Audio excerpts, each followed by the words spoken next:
I'm Katie Watson, and I've decided to live out my faith.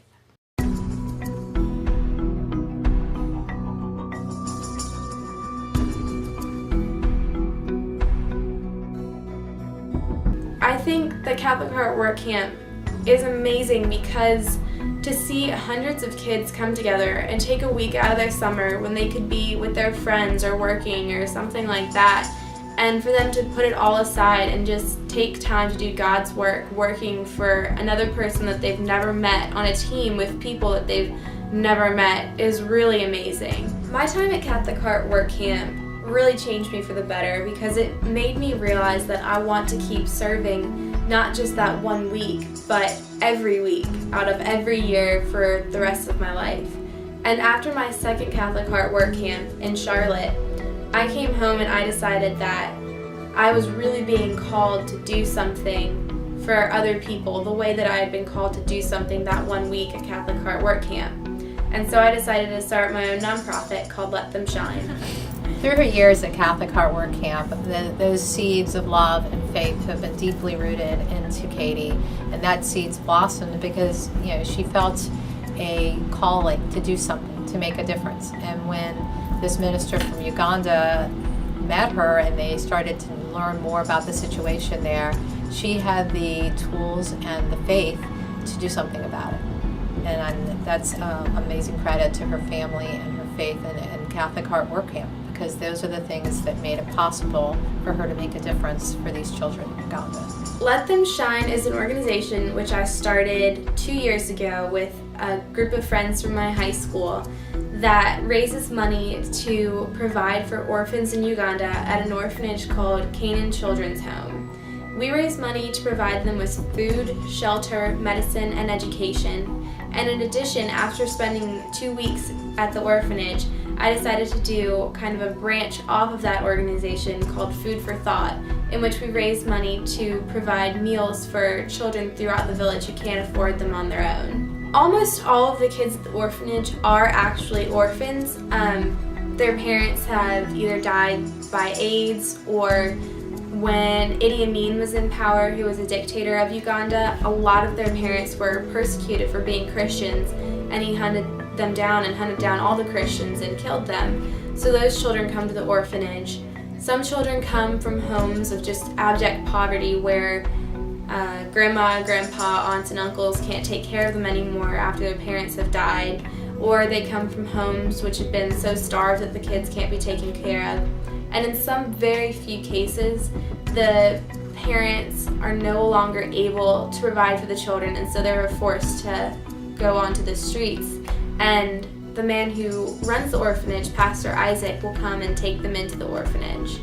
Right now there's about 141 children at the orphanage, and this is up about 45 kids in the last 2 years. We raise money through an annual Battle of the Bands, through a car wash, through dinner parties, through nights at restaurants where people donate money, through our website, through local schools, and a little bit through just begging people. I think my biggest challenges have been my age and the distance from here that the orphanage is. My age has been a really big challenge because oftentimes it's very hard for adults to realize that how serious I am about this organization, and it makes them not as likely to want to donate their time or donate money and things like that because they don't think that I'm serious enough.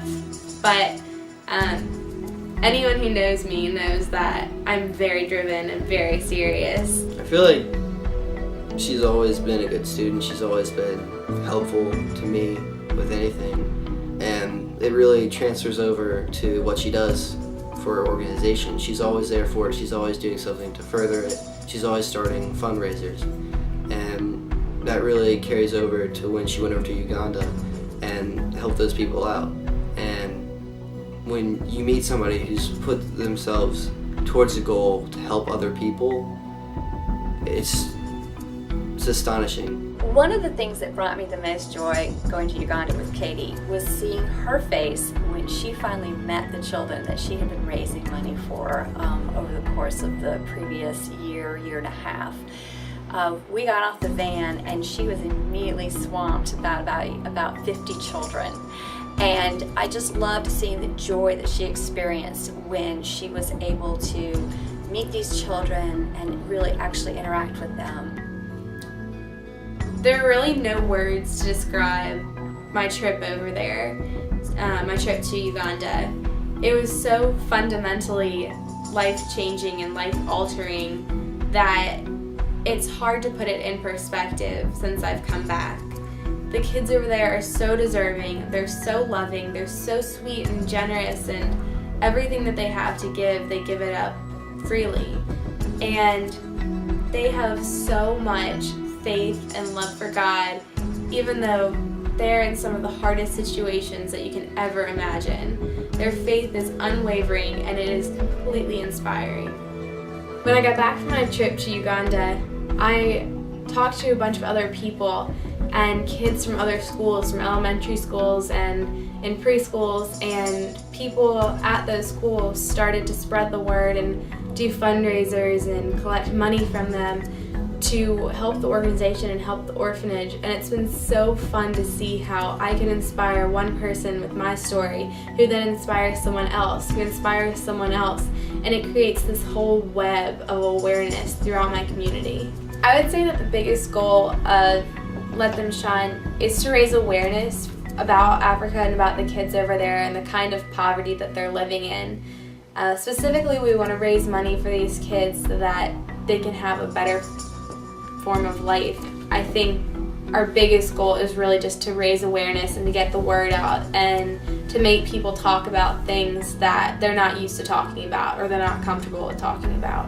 I'm very proud of Katie's involvement and her inspiration that she takes from Catholic HEART Workcamp. I think that Catholic HEART Workcamp is a crash course in Roman Catholicism, an immersion in the Eucharist from which we derive all of our power, all of our energy, and all of our desire and inspiration to grow in Christ ourselves and then to grow the life of Christ in other people. My challenge to you as Catholic HEART Workcampers is to not let your service end here. Don't let this be just a one-week experience.